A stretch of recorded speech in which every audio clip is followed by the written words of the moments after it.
broadcast journalism program at Chapman University for the last 20 years and have been covering business, especially in Orange County, for almost 30 years, which, yes, makes me older than 30. Ihab Shahawi and later on his wife founded Sales, which is a company with a commitment to quality of care, supervision, training of adults and children with intellectual and developmental disabilities. As I mentioned, he's the CEO and founder of Sales, which is both out of Costa Mesa and Woodland Hills. And it implements a unique system he does with his firm. Sales works to assist and train people in need so they can achieve their maximum potential with a positive environment. Behind that concept is the belief of change and positive behavior. And Ihab joins us now to share more of his signature approach that involves positive and rewards-based techniques. Ihab Shahawi, founder of Sales, welcome. Thank you for joining us. Thank you very much. Pleasure to be here today. How did this whole business, now 21 years ago, how did this all come about? Well, it started much earlier than that, actually. Started back in the early 80s when I was a student at UCLA. I was studying psychology, and I started taking courses in behavior modification my senior year, and came across a course called Behavior Modification, taught by a professor by the name of Dr. Ivar Lovas. Dr. Lovas became very famous in our field because he was the first behaviorist to work with children with autism in a clinic environment and really studied them in depth. It was the first ongoing behavioral clinic probably in the world, started by him. What was the view of autism in the 80s? At different, that time, right? Yeah, it was different. People thought autism could be cured, actually.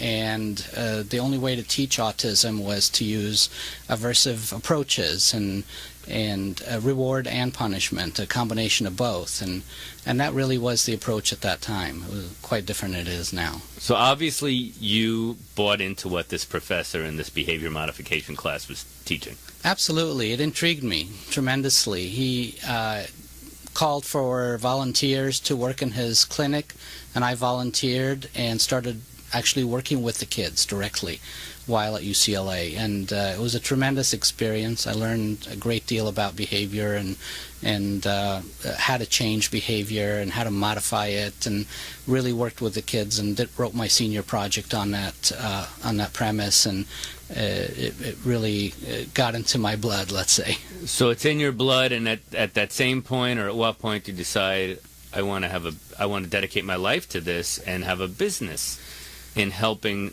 and we should add, you help people with a wide range of disabilities, right? Absolutely, yes. When did you decide that? You know, I knew I wanted to get into this right out of college. There was nobody providing these services back then, so there was no business really to fit into or to even work in. It was brand new. I decided to do other business ventures and other jobs for a few years until a friend of mine, actually one of my best friends from college, his dad, Dr. Gary Lavinia, was he's one of the preeminent founders of a strategy called Applied Behavior Analysis, ABA, and only uses positive and reward-based reinforcers for changing behavior. And Dr. Lavinia said, you know, you're interested in this field, I'm going to give you some books to read. I told him I wasn't quite in line with Dr. Lovas's approach, and he said, that's fine, you know, there's lots of different ways to do it, and here's mine. So I learned from him quite a bit. A book he gave me called Progress Without Punishment was instrumental in my education of the basis of applied behavior analysis. And I used that information, and then I started developing my own theories about how to make it better, even how to grow it from there. I came up with an approach that I've called the Sales ABA Plus approach, and a few years after working with Dr. Lavinia, I worked with him for 2 years and did another year of consulting, and then I decided it was time. I was ready to start my own business, and I applied for RFPs, requests for proposals, with some of the regional centers here in California. And the first one that came up was one for teenagers. I wanted to work with children or teenagers, and applied for it, and I won and was given an award to open 2 homes for teenagers coming out of the state developmental centers. And this was back in 1996. And By June, I had bought a house, fixed it up, hired staff, trained them, and went with the agency employees to go pick up these young men from Camarillo State Hospital, which was closing. Actually, these were the last 4 individuals that were staying at Camarillo Hospital. When they left, the doors were closed behind them.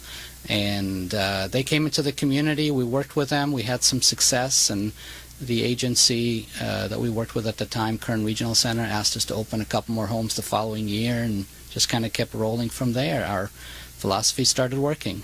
Started with autism, or people on the autism spectrum. Right. It's my studies in college were strictly with children with autism, and then when I started the company and worked with Dr. Lavinia, those were a variety of different developmental disabilities. There was individuals with cerebral palsy, Down syndrome, intellectual disabilities, as well as autism. And as you know, autism is a whole range of disabilities. It's not just one type of disorder. That's why we call it the autism spectrum. Right. Forgive me if this is the classic, even shallow question, but what seems to be the incredibly greater incidences of autism today versus like when you started and you had your professor 30 years ago. What do we attribute it to? Well, there's no one correct and specific answer to that question because nobody really knows what causes autism. There's a lot of theories, gene mutations, combinations of many different types of gene mutations. I talked to a professor up at Stanford a few years back, and he had identified 68 different types of gene mutations that produce different array of different disabilities within each individual. So there's no one thing, and the main thing that a lot of people say, it's triggers that could be environmental. Some say, I'm sure you've heard people say it's, from immunizations, and it could be diseases that the parents have had, or it could just be hereditary weaknesses in the genes and that particular child ends up having one or multiple gene mutations that cause the autism behavior, the autistic behaviors and disorders that they may. Of course, your job is how do we bring out the best in these kids or adults, but ultimately your task, I want them to be independent, training them to be independent people. Yeah, our goal is to really give them the highest quality of life possible. They have this disability. They didn't do anything wrong to get it. They're born with it, unfortunately, and it's our job to make their life as easy as possible, to train them, to work with them, to teach them, and to guide them into becoming as independent as they can be and live as happy and fruitful life as they can. I'm looking at it looks like almost 30 different disorders that your customers have. How big is sales at this point? The sales group is comprised of 5 different companies right now, and we're throughout California. We're in Kansas City, and we're expanding into other areas as well this coming year. We operate over 50 different homes or projects at these locations. So we're over 600 employees. We serve over 500 individuals that need our services on a daily basis. So take me through, and then we'll take a quick break and do more with Ihab Shahawi. He's the CEO and founder of Sales, which, if you've been listening, he and his colleagues train kids and adults with intellectual and development disabilities. Maybe take me through a typical customer. And then also the people, because your biggest goal, right, is to get them hired in the workforce, right? That's one of the goals, of course, is to teach them skills.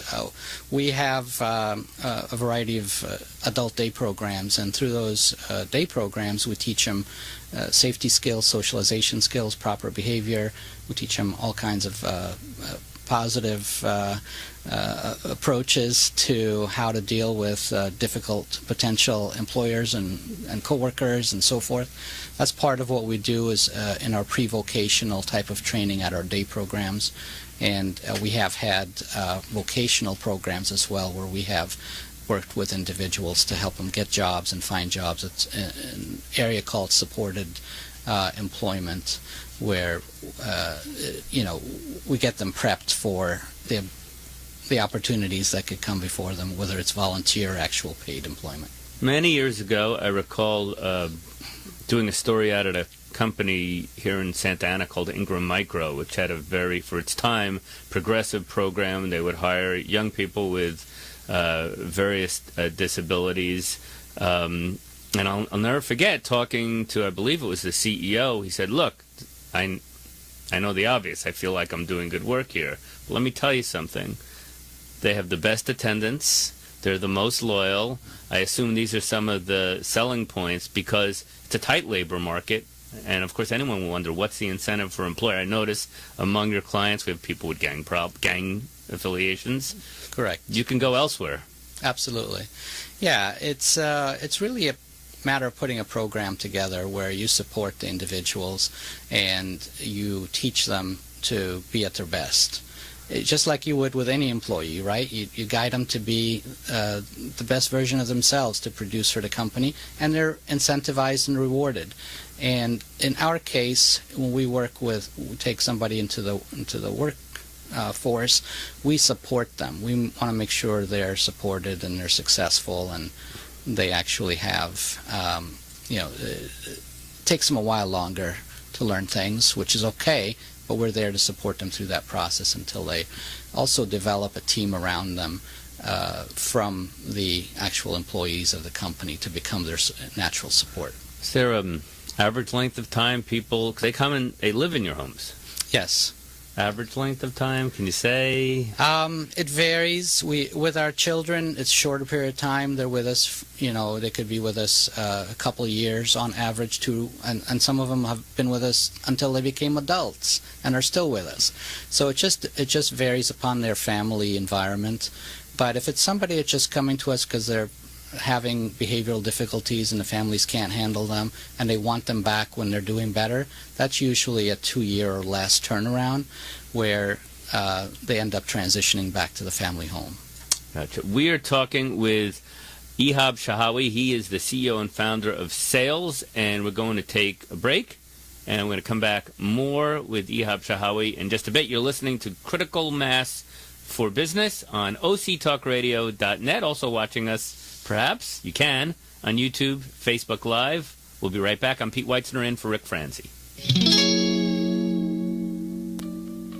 If you are an Orange County business executive, this message is for you. Do you ever feel isolated with no place to turn for advice or feedback? Who holds you accountable to your commitments in your company? Where do you find the right resources to help you and your company grow? If you have these questions, then Critical Mass for Business might be the answer for you.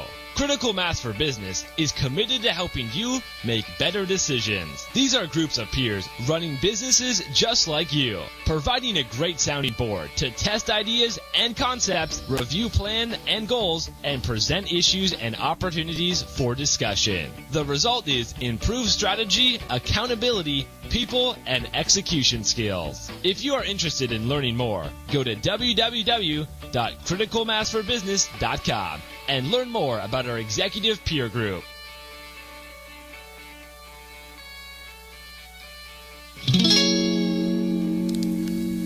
We are back with Ihab Shahawi. I'm Pete Weitzner in for Rick Franzi. Rick will be back, I believe, next week. Might have another sub next week. We'll be back in a couple of weeks, but he's come to you for many years, as you know, on Tuesdays, 4 to 5 o'clock, with two business leaders, CEOs, and we certainly have one here in Ihab, who for more than 20 years has run the company Sales, which trains children and adults with intellectual and development disabilities.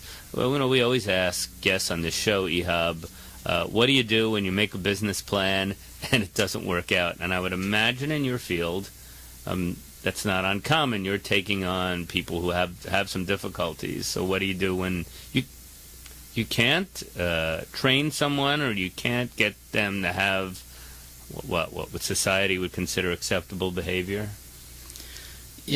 Absolutely. It can be very challenging. Sometimes it's fairly easy you just change the environment and you try a specific approach and you're consistent with it and boom, it works.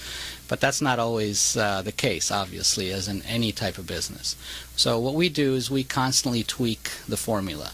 So, for example, what we use is we call individualized service plan for each person that we work with. And that individualized service plan spells out all the different behaviors, unwanted behaviors that we want to address, skills that we want to teach that person, and reward systems, reinforcers that work with them. Do you take all comers? In other words, and you're working with area hospitals, you're working obviously with governmental groups and probably maybe even NGOs to some extent. Do you take all comers, or we pretty much do? That's kind of one of our philosophies, is that we have what I call a no reject, no eject policy.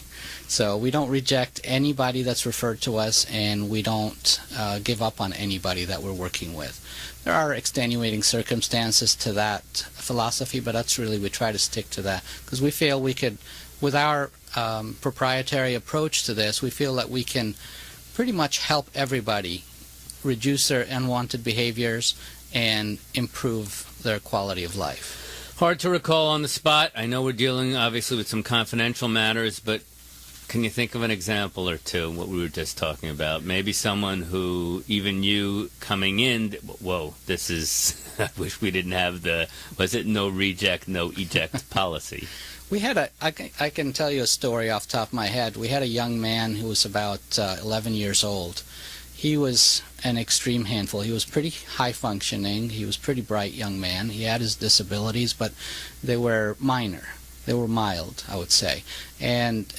But he was really difficult to manage. He was into everything. He was breaking things. He was fighting with people. He was cursing and screaming and yelling. And our staff and our management, who are super well trained to work with the most behaviorally challenging people in the state, were pulling their hair out with this young man. And the one thing I told our administrator for that home is, you've got to provide him with a tremendous amount of positive praise. This is a young man that needs a tremendous amount of positive in his life. He hasn't had it. So all he knows is negative and fighting and biting and scratching and hitting and all of that. So they said, well, there's nothing that he does that we feel we could give him positive praise about. At that time I said, well, think about it. There has to be something. Does he take a shower? Yes. I said, okay, He's great. hygienic. Praise him for taking a shower. Does he get dressed on his own? Yes. Okay, praise him for getting dressed on his own. Start with really basic bits and pieces of things that he's actually doing that you wouldn't normally praise a child for doing, but emphasize it with this particular child. And I want 24-hour-a-day positive reinforcement on him. Within 6 months of that, he had absolutely zero behaviors. It was a miracle. It was absolutely amazing what happened with him. The turnaround occurred. Within 6 months, he didn't do the things that he was doing that were inappropriate socially. In a general sense, can you tell us where he is today? I don't know. I didn't keep track of him for very long. We kept track of him for quite a few years, and he was doing really well. He graduated high school, and he was out in the world fairly independent. So sales is both a for-profit and not-for-profit operation. Maybe you could explain that. Sure, yeah. The sales group is made up of four for-profit organizations and one non-profit organization called Kids First Foundation. And we should back up. SAILS is an acronym. Yes, stands for Supported and Independent Living Services. So as a for-profit business, you have competition. And Sure. you set yourself aside or apart, you think, from that competition in what way? We set ourselves aside by focusing on our strength, which is working with people with extreme behavioral challenges. And we do it well. We've had a tremendous success rate over 21 years now. I would say it's a 99+% success rate. we've been able to work with almost everybody that the agencies have thrown at us, and these really are the most challenging individuals in the state. They've come from psychiatric hospitals, from state developmental centers, from families' homes, from multiple failures within other community services, and have come to us and they've succeeded with us. That's what makes us stand out. Your business started and grew in California, but now you're expanding. When did you start to expand and compare operating this kind of business in California, initially Southern California, with some of these other states you're now in? California has been great to us. We've grown tremendously because of there's so many people here that need services. And in California, back in the 70s, there was a law called the Lanterman Act, and that really gave people with disabilities the right to receive services, the right to live in the community, so many rights that they didn't really have written down before. And this Lanterman Act was kind of a breakthrough piece of law that was instrumental in the lives of people here in California, people with disabilities. And it really opened the doors for service providers and people with unique skills that could come in and help people do well and just achieve the best that they can with their lives and with the disabilities that they've had. As far as other states and compared to California, other states can be more difficult to work in or easier.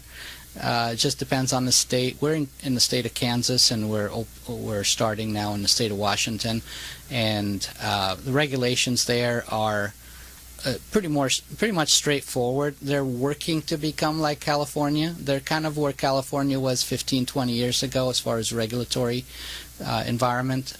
California has become quite invasive in their regulatory environment. It's difficult to keep growing and be profitable as a business here in California. A lot of paperwork, even field visits by the different agencies, and there's multiple agencies. There's community care licensing, the regional centers, even local fire marshal pops in once a year to see how you're doing, meeting the regulatory requirements for such licensed facilities such as our children's group homes and adult residential facilities and adult behavioral day programs and so forth. Are there, and I don't know this, would you take on, you mentioned no reject, but violent felons? I mean, are there classes where like this is not for us, we don't have that type of facility, security? We've taken those individuals on as well over the years. We've had specific homes that were designated for, especially for children and teenagers who have had, brushes with the law, forensic cases of different sorts.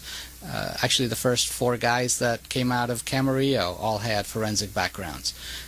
So it's not something... Forensic, that's a nice term. That's a nice term for having done something wrong against the law. Felony. Right. Violent felon.